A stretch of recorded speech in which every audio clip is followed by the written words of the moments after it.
Anatomi sistem pernafasan. Anatomi sistem pernafasan adalah sistem yang bertanggung jawab untuk pertukaran gas antara tubuh dan lingkungan eksternal.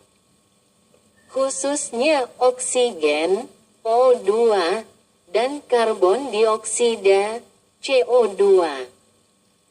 Sistem ini terdiri dari beberapa organ dan struktur yang bekerja bersama untuk memastikan oksigen dapat masuk ke dalam tubuh dan karbon dioksida dapat dikeluarkan.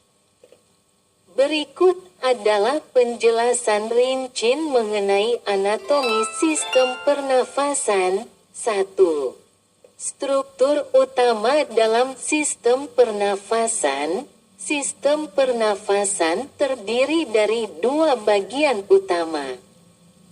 Saluran pernafasan bagian atas dan saluran pernafasan bagian bawah. A. Saluran pernafasan bagian atas, hidung, nasus. Merupakan pintu masuk utama udara ke dalam tubuh. Di dalam hidung, udara dipanaskan, dibersihkan dari debu dan mikroorganisme, serta dilembabkan. Saluran hidung terdiri dari dua bagian, yaitu A. Cavum nasi, rongga hidung, dibagi menjadi dua sisi kiri dan kanan. B. Cili, rambut halus, dan mukus di dalam hidung berfungsi untuk menangkap partikel asing. Sinus paranasal adalah rongga udara yang terhubung dengan saluran hidung. Fungsi utama sinus adalah untuk mengurangi berat kepala, meningkatkan resonansi suara, serta membantu pemanasan dan pelembapan udara. Sinus paranasal ini meliputi A. Sinus frontal, B. Sinus maxillaris, C. Sinus ethmoid, D. Sinus sphenoid. Pharynx adalah saluran yang menghubungkan rongga hidung dan mulut ke laring. Faring dibagi menjadi tiga bagian, yaitu A. Nasofaring. Bagian belakang rongga hidung berfungsi sebagai saluran udara. B. Orofaring. Bagian belakang mulut, jalur udara dan makanan. C. Laryngofaring, bagian yang mengarah ke laring dan esofagus. B. Saluran pernafasan bagian bawah, terdiri dari 1. Larynx, yaitu terletak di bawah faring, berfungsi sebagai penghubung antara faring dan trakea. Laring juga berperan dalam menghasilkan suara, fonasi, dan melindungi saluran pernafasan bawah dari makanan dan cairan. Struktur utama dari laring adalah 1. Epiglotis, yaitu penutup yang menutup saluran napas saat menelan makanan. 2. Pita suara, glotis, yaitu bagian dari laring yang bergetar saat udara melewatinya untuk menghasilkan suara. 3. Trachea, yaitu saluran udara yang menghubungkan laring ke bronkus. Trakea terdiri dari cincin kartilago berbentuk C yang tidak tertutup sepenuhnya, memberikan kekuatan untuk mempertahankan bentuk saluran dan mencegah penyempitan.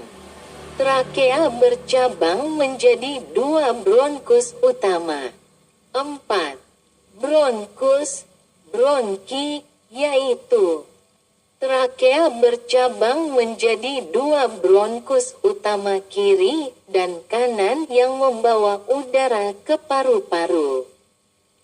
Bronkus utama kemudian bercabang lagi menjadi bronkus sekunder dan tersier, yang semakin membagi saluran pernafasan ke dalam paru-paru.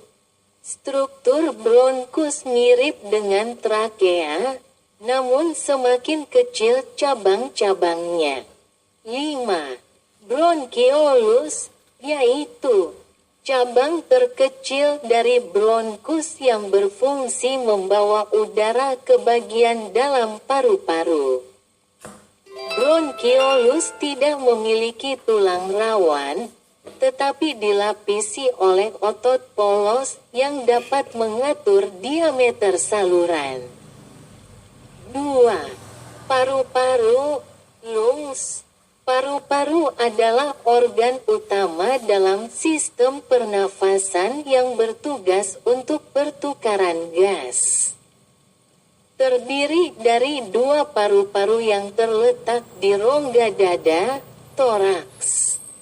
Masing-masing dilindungi oleh pleura, selaput tipis. Paru-paru kanan terdiri dari 3 lobus, sedangkan paru-paru kiri hanya memiliki 2 lobus. Karena bagian kiri dada lebih sempit untuk memberi ruang bagi jantung, lobus paru, yaitu paru-paru kanan terdiri dari 3 lobus, superior, medial, inferior. Sementara paru-paru kiri memiliki 2 lobus, superior, inferior. Alveolus, yaitu struktur terkecil di paru-paru, berbentuk kantung kecil tempat pertukaran gas terjadi antara udara dan darah. Alveolus dikelilingi oleh kapiler darah, dan melalui difusi, oksigen dari udara akan masuk ke dalam darah. Sementara karbon dioksida yang ada dalam darah akan dikeluarkan ke dalam alveolus untuk dikeluarkan melalui pernapasan.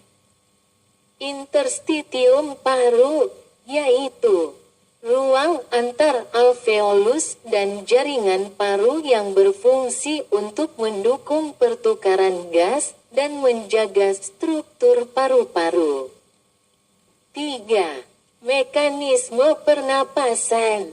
Mekanisme pernapasan terjadi melalui proses inhalasi dan eksalasi yang dipengaruhi oleh pergerakan otot dan tekanan udara di dalam rongga dada. Inhalasi, inspirasi, yaitu proses masuknya udara ke dalam paru-paru. Ketika otot diafragma dan otot interkostal, otot antara tulang rusuk, berkontraksi, rongga dada membesar. Sehingga tekanan di dalam rongga dada menjadi lebih rendah daripada tekanan udara luar. Hal ini menyebabkan udara masuk ke paru-paru. Eksalasi, ekspresi, yaitu proses pengeluaran udara dari paru-paru. Saat diafragma dan otot interkostal rileks, volume rongga dada mengecil, tekanan di dalam paru-paru meningkat, dan udara keluar. 4. Fungsi sistem pernafasan. A. Pertukaran gas. Fungsi utama sistem pernafasan adalah pertukaran gas, yaitu menghirup oksigen ke dalam tubuh dan mengeluarkan karbon dioksida yang dihasilkan oleh metabolisme sel. B. Penyaringan dan pemanasan udara. Sistem pernafasan juga berfungsi untuk menyaring, memanaskan, dan melembabkan udara sebelum mencapai alveolus. C. Pengaturan pH darah. Pernapasan juga berperan dalam mengatur keseimbangan asam basa dalam tubuh. Pernapasan yang cepat atau dalam dapat mengurangi kadar karbon dioksida dalam darah, yang meningkatkan pH darah. 5. Gangguan pada sistem pernafasan. Beberapa gangguan yang umum terjadi pada sistem pernafasan antara lain asma, penyempitan saluran pernafasan yang menyebabkan kesulitan bernafas. B. Pneumonia, infeksi pada paru-paru yang menyebabkan peradangan dan pengisian alveolus dengan cairan. C. COPD, Chronic Obstructive Pulmonary Disease. Penyakit paru obstruktif kronik yang menyebabkan kesulitan bernapas akibat kerusakan paru-paru. D. Tuberkulosis, TB. Infeksi bakteri yang mempengaruhi paru-paru, menyebabkan batuk kronis, demam, dan penurunan berat badan. 6. Sistem saraf dan regulasi pernapasan. A. Pengaturan oleh otak, khususnya medula oblongata dan pons. Mengontrol ritme pernapasan dengan mendeteksi kadar karbon dioksida dalam darah. B. Reseptor kimia. Reseptor di arteri karotis dan aorta mendeteksi perubahan kadar oksigen dan karbon dioksida, yang kemudian mengirimkan sinyal ke otak untuk mengatur kecepatan pernapasan. Itulah penjelasan rinci mengenai anatomi sistem pernafasan.